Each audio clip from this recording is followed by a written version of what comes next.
بسم اللہ الرحمن الرحیم الصلاۃ والسلام علیک یا رسول اللہ وعلی آلک و صحابک یا حبیب اللہ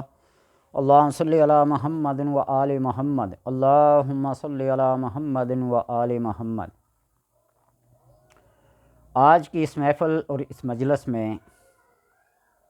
دعائے ہفت پیکر کا وہ عظیم تحفہ جو شب سشنبہ کو پڑھا جاتا ہے وہ ہے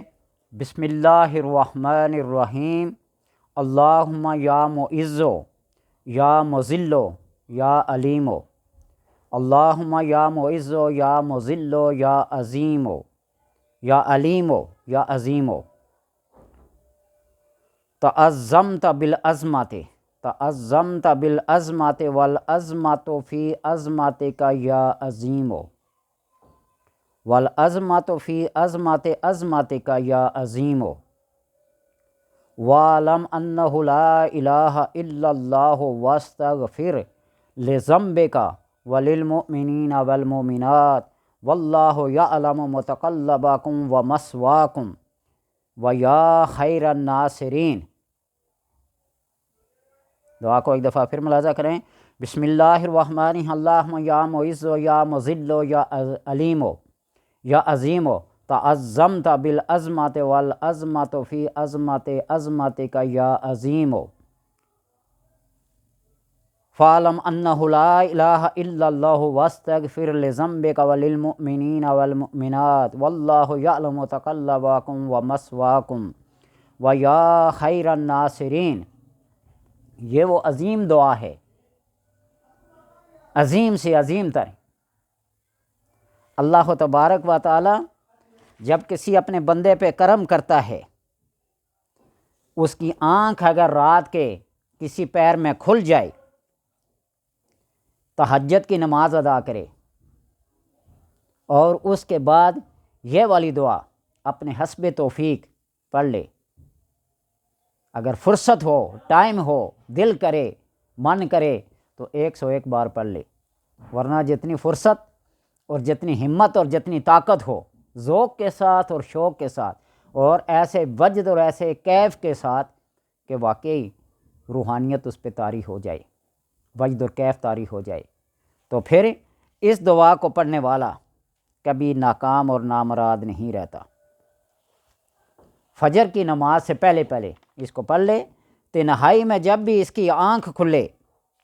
تو آنکھ کھلنے کے ساتھ ہی اللہ تبارک و تعالیٰ کی بارگاہ میں 2 نفل ادا کرے، 4 نفل ادا کرے، تہجد کی 12 رکعتیں ادا کرے، جتنی اس کے پاس ہمت ہے، ذوق ہے، شوق ہے، اس کی اپنی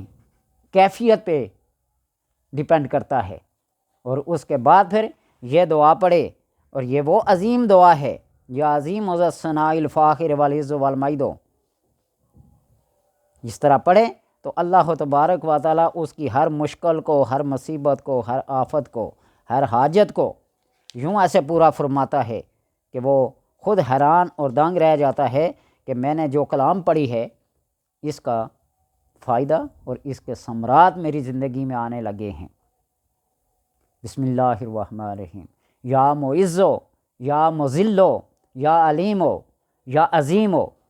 تعظمت بالعظمت والعظمت فی عظمت عظمتک یا عظیمو فاعلم انہ لا الہ الا اللہ واستغفر لذنبک وللمؤمنین والمؤمنات واللہ یعلم متقلبکم ومثواکم ویا خیر الناصرین۔ بندہ جب اللہ تبارک و تعالیٰ کے اسماء ذاتیہ اور صفاتیہ کے ساتھ دعا کرتا ہے، وہ فرشتے جن کی آسمانوں میں ڈیوٹیاں لگی ہوئی ہیں بندوں کی مدد کرنے کے لیے، ایک اضطراب اور ایک کوہرام مچ جاتا ہے، وہ اللہ تبارک و تعالیٰ کے حکم کے منتظر ہوتے ہیں، اور اللہ کی طرف سے حکم پاتے ہی بندے کی مدد کے لیے انوار و تجلیات لے کے نازل ہوتے ہیں، اور بندہ جب کسی کلام کا عمل بن جاتا ہے، عمل مین یہ عملیات کا کام کرنے والے، تعویذات لکھنے والے نہیں، اس تعلیمات خداوندی کے مطابق بندہ اپنی زندگی کے معمولات کو تعلیمات نبویہ کے مطابق بنا کر زندگی گزارے تو بس اس کے سوچنے کی، اس کے کہنے کی، اس کے لفظ کن کہنے کی دیر ہوتی ہے۔ اور اللہ نے فرمایا نا حدیث قدسی میں، اتانی عبدی اجعلک کا ربانین، اے میرے بندے میری اطاعت کر، میں تجھ کو ربانی بنا دوں گا۔ تقول للشیء، جب تو کسی چیز کے لیے کہے گا کن ہو جا، فیکون، وہ ہو جائے گی۔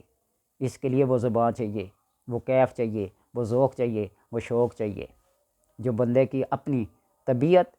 حیثیت، قدرت اور طاقت کے مطابق ہوتی ہے کہ بندہ کس کے ساتھ کتنی عقیدت رکھتا ہے، وہ عقیدت کی بنا پر اللہ تبارک و تعالیٰ عطا کرتا ہے۔ اللہ سے دعا ہے کہ ہر اس بندے کو جو اللہ کا نام لیوا ہو، اللہ اس کو اپنے فضل میں، اس کو اپنے کرم میں اور نبی اکرم صلی اللہ علیہ وسلم کی اطاعت میں زندگی گزارنے کی توفیق عطا کرے۔